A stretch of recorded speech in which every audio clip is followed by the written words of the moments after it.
Eh bien, bonsoir, chers amis internautes, chers fidèles de cette chaîne YouTube. Je suis content de vous retrouver ce soir.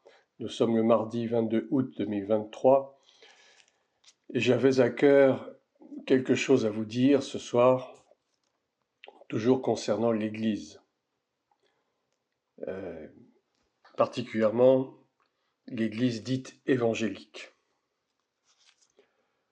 Effectivement, on entend parler sur les réseaux sociaux que vous connaissez bien entendu, quelques termes, quelques expressions utilisées qui sont évidemment des américanismes, si je puis dire, ou des anglicismes, si vous voulez, c'est un peu la même chose, parce que tout cela nous vient d'outre-Atlantique, évidemment. Des termes comme coaching chrétien, influenceur chrétien, leadership, et autres, pour ne citer que ces trois-là. Alors, je voudrais, si vous le voulez bien, faire un petit peu une mise au point par rapport à ces termes qui sont employés d'une façon très, je dirais, récurrente. Vous savez, il y a des milliers de vidéos qui paraissent sur YouTube ou sur autres plateformes chaque jour. Des vidéos, disons, peut-être chrétiennes ou qui traitent un peu de sujets par rapport à l'Église catholique, l'Église protestante, etc. Il y a des vidéos de serviteurs de Dieu diverses et variées, de tous horizons. Et très souvent, à chaque fois que je m'attache un petit peu à ce qui se passe donc sur ces plateformes, je n'en lis pas beaucoup, mais enfin il m'arrive tout de même de lire certaines vidéos qui sont intéressantes. Mais je lis aussi très souvent dans certaines de ces capsules qu'on emploie souvent ces termes de leadership. Mais qu'est-ce que ça veut dire, le leadership, pour un chrétien? Le coaching spirituel ou coaching chrétien, qu'est-ce que ça veut dire aussi? Les influenceurs chrétiens, alors là on atteint le summum du summum, je dirais, des influenceurs.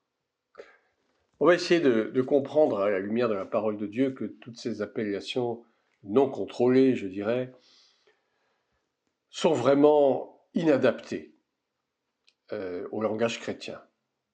D'abord parce qu'elles ne sont absolument pas bibliques, évidemment, ce sont des termes qui ont été inventés. Et comme je le disais, tout ça, ça vient des Américains, comme le terme de méga church. Il suffit de dire de grandes églises, de très grandes églises, ou bien des églises XXXL, si vous voulez. Méga church, c'est-à-dire des assemblées qui comprennent minimum entre 5 000 et 15 000, 20 000 fidèles. Alors je sais qu'en France, il n'y en a pas beaucoup. En Europe, il n'y en a pas beaucoup. Il y en a peut-être une ou deux, et encore. Mais est-il besoin d'employer ces mots, ces termes, ces expressions qui n'ont absolument rien de biblique et qui en fait ne font que refléter l'esprit du temps, l'esprit d'aujourd'hui, l'esprit de ce siècle, qui n'est autre que l'esprit de Babylone, tout simplement, l'esprit babylonien, l'esprit luciférien. Il y a 2 mois, je crois, j'avais diffusé une vidéo qui s'intitulait « La grande prostituée ». Et je m'étais efforcé de démontrer dans cette vidéo que la grande prostituée ne s'applique pas seulement à l'Église romaine, catholique romaine, qui est bien connue pour ses hérésies multiples, pour ses doctrines bizarres qui n'ont rien de biblique véritablement. Mais j'avais aussi souligné le fait que cet esprit de Babylone, de cette grande prostituée, touche également l'Église chrétienne dite protestante, qu'elle soit évangélique, qu'elle soit méthodiste, qu'elle soit baptiste ou anabaptiste ou luthérienne ou calviniste ou tout ce que vous voulez, tout ce qui se finit en iste, et que cet esprit de Babylone, finalement, il est de plus en plus présent dans l'Église chrétienne, enfin dite chrétienne d'aujourd'hui. Et elle entraîne des dérives sectaires graves. Je vais pour commencer, si vous le voulez bien, vous lire quelques passages bibliques, parce que je ne fonde rien de ce que j'affirme ou de ce que je prétends dire ou affirmer s'il n'y a pas un fondement biblique à la base. Je vais vous lire d'abord le livre dans l'Épître aux Romains de Paul au chapitre 12, le verset 3 d'abord et puis ensuite le verset 16. Donc Romains 12, verset 3 nous dit ceci. « Par la grâce qui m'a été donnée, je dis à chacun de vous de n'avoir pas de lui-même une trop haute opinion, mais de revêtir des sentiments modestes, selon la mesure de foi que Dieu a départie à chacun. » Le verset 16, en fait, renchérit ce qui a été dit au verset 3. « Ayez les mêmes sentiments les uns envers les autres. N'aspirez pas à ce qui est élevé.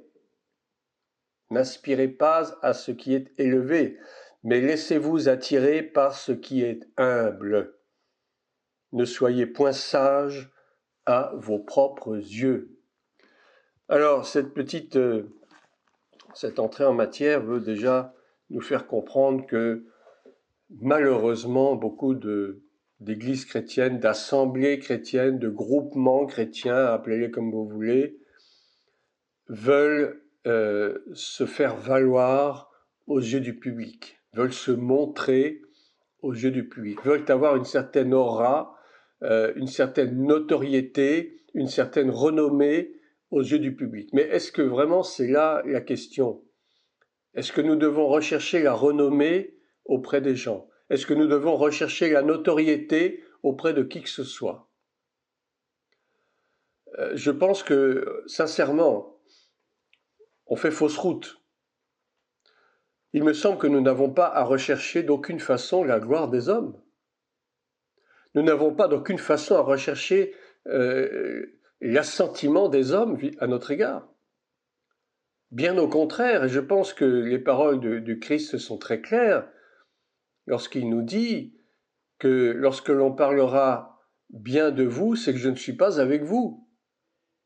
Mais c'est au contraire lorsqu'on parlera mal de vous, que l'on vous accusera de choses sans raison aucune, que là je suis avec vous. Je pense sincèrement que l'Église des derniers temps, cette Église dite chrétienne ou évangélique si vous voulez, parce que plus ou moins nous appartenons à ce mouvement évangélique qui vient aussi d'outre-Atlantique quelque part. Il y a eu les Huguenots en France, c'est vrai, et puis petit à petit, il y a eu une sorte d'émergence de ce qu'on appelle aujourd'hui l'évangélisme en France et en Europe d'une façon générale, et bien sûr dans le monde entier, puisqu'il existe maintenant en Afrique, il existe en Asie, il existe aux États-Unis, bien entendu. Le mouvement évangélique existe dans le monde entier. Et ce n'est pas pour le minimiser, bien au contraire. Il existe. Il faut faire avec. Mais il n'est pas non plus à l'abri de certaines dérives. Il nourrit même, je dirais, certaines fantasmagories au sujet de ce qu'est l'Évangile réellement, ce qu'il doit apporter réellement au monde. Jésus a dit, vous êtes la lumière du monde, vous êtes le sel de la terre. Alors soyons le sel de la terre, mais ne soyons pas un sel fade, un sel qui sert à maintenir la nourriture en bon état, un sel qui permet de donner du goût à l'alimentation que nous recevons, c'est-à-dire à la parole de Dieu. La parole doit être assaisonnée de sel, l'apôtre le dit lui-même. Si la parole n'est pas assaisonnée de sel, elle n'a aucun goût. Elle est franchement insipide et elle ne sert à rien. Donc pour en revenir à mon propos, je dirais que nous employons souvent un langage qui n'est pas approprié. Un langage qui consiste à se glorifier soi-même, à mettre en avant sa propre élévation, son propre prestige. Or, l'Église n'a pas à rechercher le moindre prestige. Regardez comment l'Église des premiers apôtres, celle qu'on appelle l'Église primitive, entre guillemets, qui n'est pas une Église de primitifs, bien entendu que non, mais qui est la première Église, elle ne cherchait pas à se glorifier. Elle ne cherchait pas l'assentiment des hommes. D'ailleurs, ceux qui en sont à l'origine ont été persécutés, ont été maltraités. Cette première Église, elle recherchait uniquement à sauver des âmes, à faire des nouveaux adeptes, parce que c'était le mot qui existait à l'époque, c'était des adeptes. Et dans le langage hébraïque, les adeptes, c'est un mot qui existe. C'est pas... Aujourd'hui, on parle d'adeptes concernant une secte. Effectivement, l'Église chrétienne a été à un moment donné considérée comme une secte, mais dans le bon sens du terme. Aujourd'hui, le mot secte est un peu galvaudé, ça renferme des connotations plus ou moins mauvaises, plus ou moins désagréables par rapport à des groupes qui se forment, qui restent renfermés sur eux-mêmes, qui n'ont aucune vision sur le monde, qui n'ont, j'allais dire, aucune audience en dehors de leur petit groupe intime, refermé, et qui professent des choses qui sont totalement anti-chrétiennes, anti-spirituelles, je dirais, pour employer ce terme-là. Mais la première Église d'Actes des Apôtres ne recherchait absolument pas la gloire des hommes. Elle cherchait seulement à répandre la bonne nouvelle du salut en Jésus-Christ. Elle cherchait à sauver des âmes.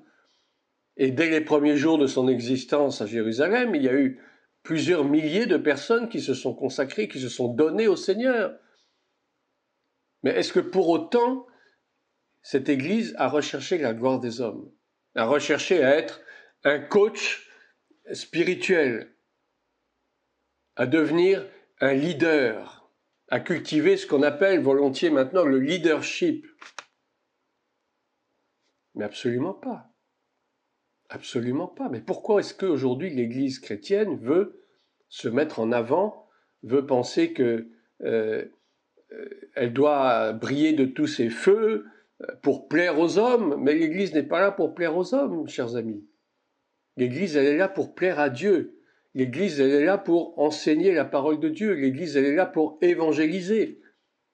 Elle n'est pas là pour se glorifier elle-même. Pourquoi? C'est Christ qui est à la tête. C'est pas un homme. C'est pas un pasteur. C'est pas un apôtre. C'est pas un évangéliste qui est à la tête de l'Église. C'est Christ lui-même et lui seul.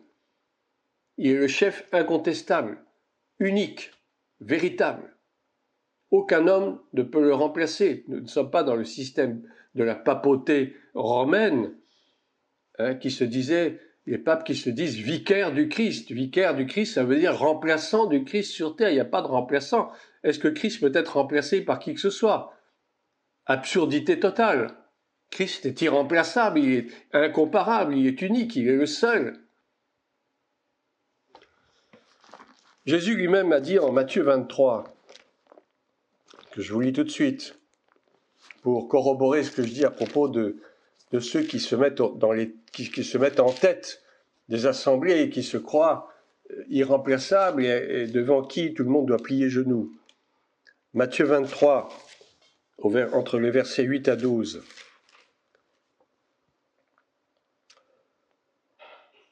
Alors Jésus s'adresse aux rabbins de l'époque, aux religieux de l'époque, mais ce qui était valable à l'époque l'est aujourd'hui encore.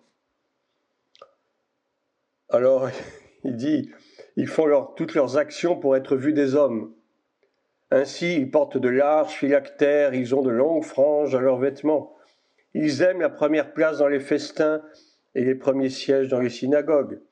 Ils aiment à être salués dans les places publiques et à être appelés par les hommes Rabbi, Rabbi. Mais vous, ne vous faites pas appeler Rabbi, car un seul est votre maître et vous êtes tous frères. Ce qu'il dit là est très important. Vous êtes tous frères, c'est-à-dire que personne ne doit s'élever au-dessus de son frère. Même dans notre Église aujourd'hui, dans nos églises aujourd'hui, normalement nous sommes tous au même niveau. Il est vrai, il y a des dirigeants d'Église, il faut nommer des pasteurs, des anciens dans l'Église, en soi ce n'est pas une mauvaise chose, puisque ça fait partie des ministères institués, que l'on retrouve dans Éphésiens chapitre 6, mais parce qu'il faut bien que quelqu'un prenne un peu la tête, si vous voulez, pour diriger, entre guillemets, pour conduire sur la bonne voie. Encore faut-il que la personne en question soit elle-même irréprochable. Ça, c'est un autre problème. Personne n'est irréprochable a priori. Mais ce que Jésus voulait dire par là, c'est que bien qu'il y ait des hommes qui doivent nous conduire dans la vérité, nous montrer la vérité, tout comme Paul l'a fait. Il a transmis la vérité à ceux qui le suivaient. Il a nommé des anciens dans chaque assemblée. De même que nous, dans nos églises aujourd'hui, il y a des anciens qui sont nommés, et c'est normal, il le faut. Mais est-ce que pour autant, ces personnes doivent se mettre au-dessus des autres selon un système qu'on pourrait appeler pyramidal, c'est-à-dire qu'en haut, il y a la tête, et puis un peu plus bas, il y a ceux qui sont à un degré moindre, qui ont une certaine autorité, mais moins que la première, et puis ainsi de suite, et puis finalement, on arrive au bas de l'échelle, au bas de la pyramide, où il y a tous les fidèles réunis qui ne sont vraiment, qui sont rien, on peut dire. Ils sont là comme exécutants, et encore. Ils sont là, je dirais plutôt comme consommateurs. Mais vous, ne vous faites pas appeler rabbi, car un seul est votre maître, et vous êtes tous frères. Et n'appelez personne sur la terre votre Père, car un seul est votre Père, celui qui est dans les cieux. Ne vous faites pas appeler directeur, car un seul est votre directeur, le Christ. Le plus grand parmi vous sera votre serviteur. Quiconque s'élève sera abaissé, quiconque s'abaissera sera élevé. Je pense que cela nous donne de l'eau à notre moulin. Ne vous faites pas appeler ceci, ne vous faites pas appeler cela. Les titres n'ont pas d'importance en soi. Il est vrai, il y a les 5 ministères de la parole, il y a aussi les ministères des diacres, des anciens.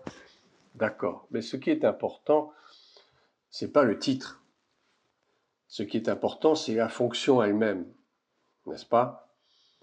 Et en soi, le titre n'a aucune valeur, et nous ne serons pas sauvés à cause de notre titre.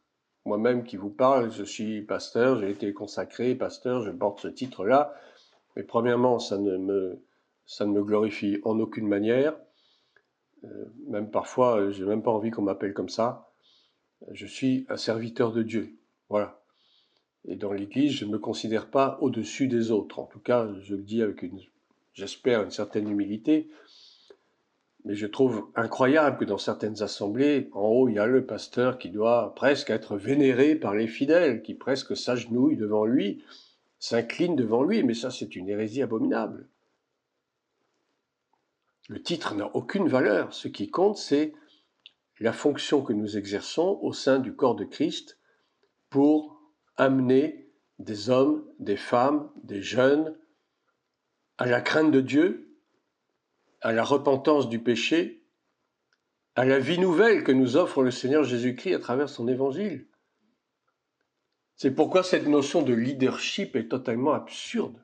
Leadership, ce mot, même quand je le prononce, ça me donne, pas la nausée, j'exagère, mais ça n'a aucun sens. Leadership de quoi?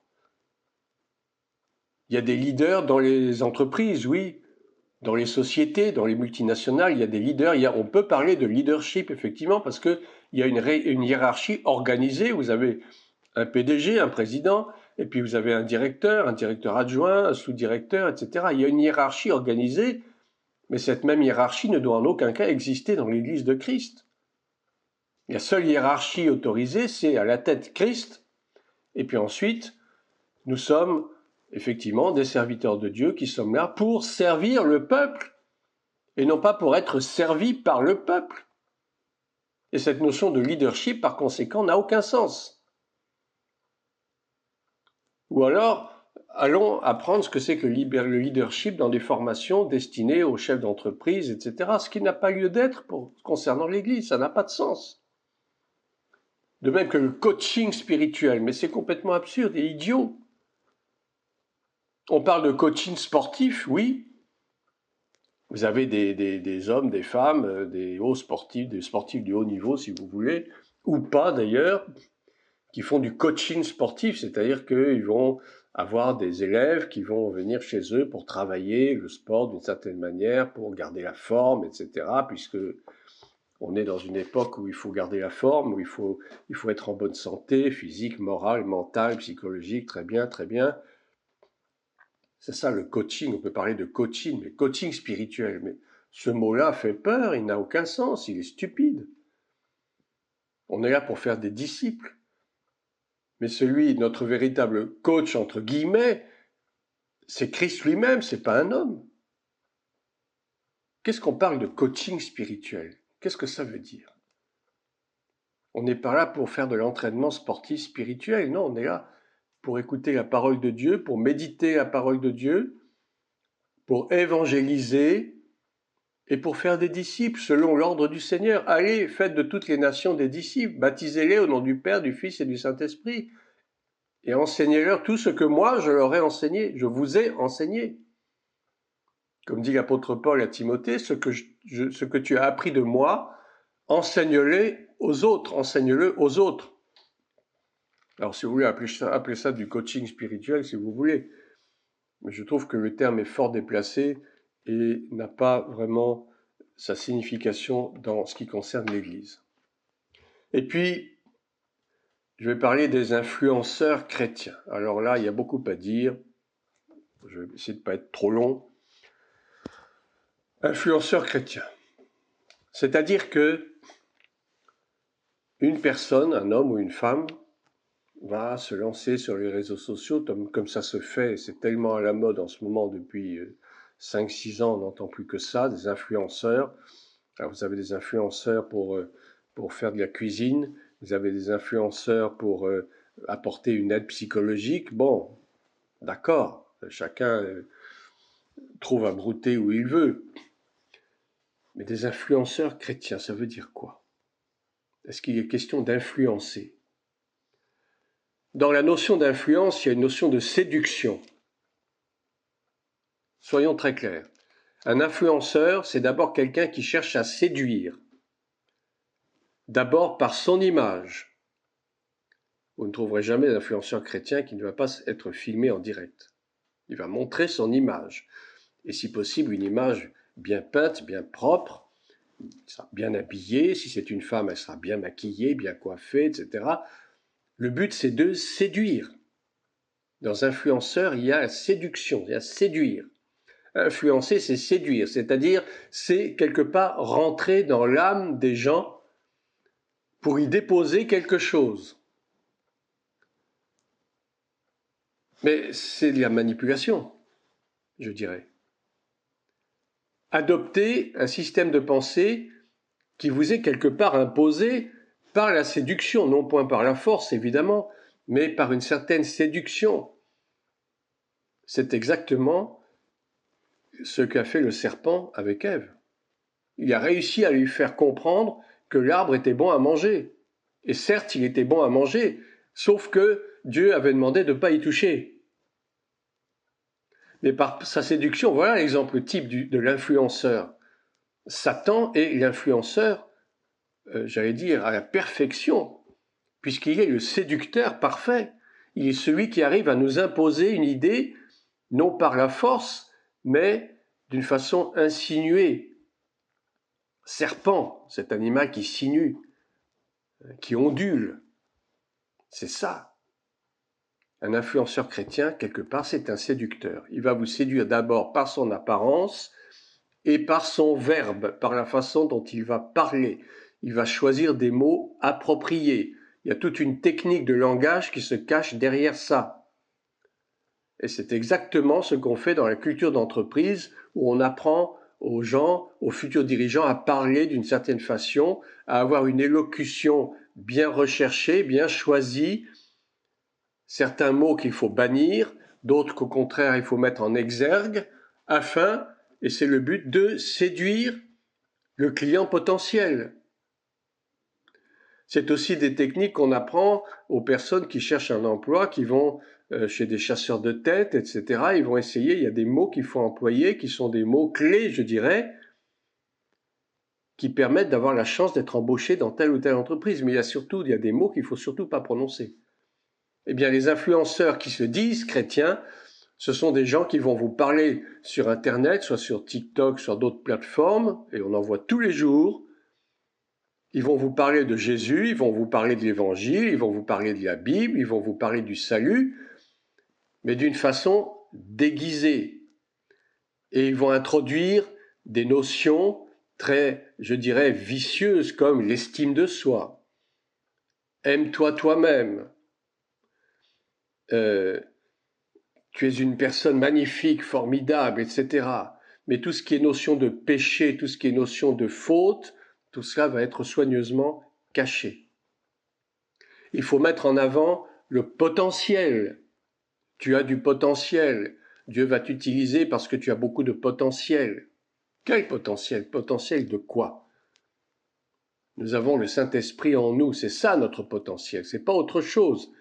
Ce ne sont pas nos capacités physiques, ce ne sont pas nos capacités intellectuelles, et ce ne sont surtout pas nos capacités psychologiques ou psychiques. Tout ce qui touche au psychique, c'est du domaine de l'âme, des émotions, des sentiments. La psyché grecque, la psyché grecque, c'est l'âme. Mais nous, chrétiens, nous ne vivons pas par l'âme, nous ne vivons pas par les émotions, nous ne vivons pas par les sentiments, mais nous vivons par l'esprit.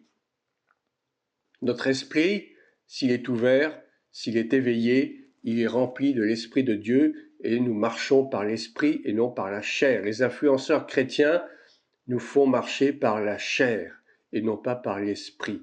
Ils marchent par la séduction, dans la façon d'être, dans les attitudes, dans la façon de parler, dans les mots et expressions choisis. Ils vont toujours vous persuader que vous êtes le meilleur, que tout le monde doit plier les genoux devant vous, que vous êtes une personne exceptionnelle, que rien ne peut vous arriver, et voilà, etc., etc. C'est un danger terrible. Nous ne sommes pas là pour influencer, nous sommes là pour annoncer la parole de Dieu, nous sommes là pour enseigner la parole de Dieu, nous sommes là pour répandre l'évangile dans les nations. Nous ne sommes pas là pour influencer qui que ce soit. Le seul qui peut nous influencer, si je puis employer ce terme tellement galvaudé, c'est Christ lui-même. Et encore, il ne nous influence pas parce qu'il nous oblige à rien du tout. Simplement, il nous dit aujourd'hui, je t'apporte le salut. Si je frappe à ta porte et que tu m'ouvres, je viendrai souper avec toi. Nous dînerons ensemble et ta vie va changer. Nous ne sommes pas des influenceurs. Nous sommes là pour simplement enseigner la parole de Dieu. Et chacun fait son choix comme il le veut. On n'a pas, c'est une sorte de torture mentale qui s'exerce à travers ces influenceurs chrétiens, à travers ce coaching spirituel, à travers ce leadership. C'est toute une influence qui vient du monde. Ça vient du monde, ça vient de la chair, mais ça ne vient pas de l'Esprit de Dieu.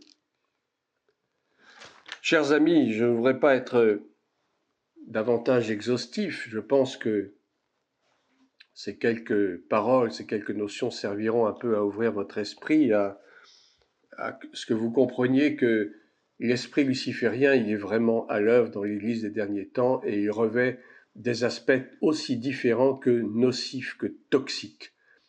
Faites attention aux serpents. Regardez où vous mettez les pieds.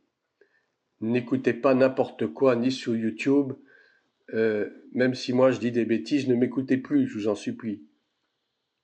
N'écoutez pas n'importe quoi sur TikTok. Alors TikTok, c'est un ramassis de tout et de n'importe quoi, et de tout. Sans parler des recettes de cuisine, bon, j'ai rien contre, j'adore faire la cuisine aussi. C'est pas le problème. Mais en ce qui concerne la vie chrétienne, la vie spirituelle, faites très attention où vous mettez les pieds. Parce que le serpent, il est à l'affût et il peut vous mordre sans que vous en rendiez même compte. Sur ces paroles, je prie le Seigneur de nous éclairer davantage,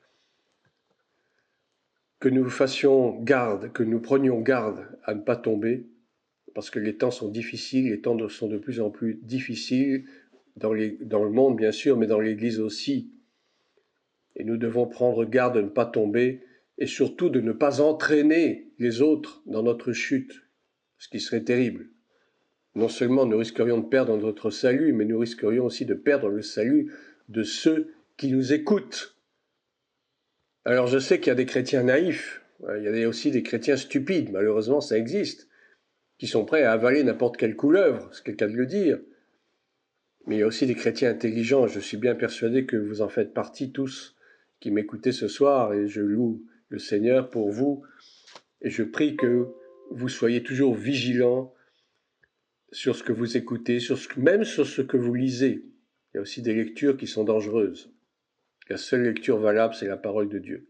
ce qui n'exclut pas qu'il y ait certains bons livres chrétiens, ça existe, hein. Je ne jette pas l'anathème sur les livres chrétiens, mais là encore, il nous faut beaucoup de discernement et d'intelligence pour faire la part entre le bon blé, le bon grain et l'ivraie. Que Dieu vous bénisse. Je reviendrai à vous très prochainement sur d'autres sujets en cette fin d'été 2023 avant que la rentrée ne nous reprenne dans son tourbillon.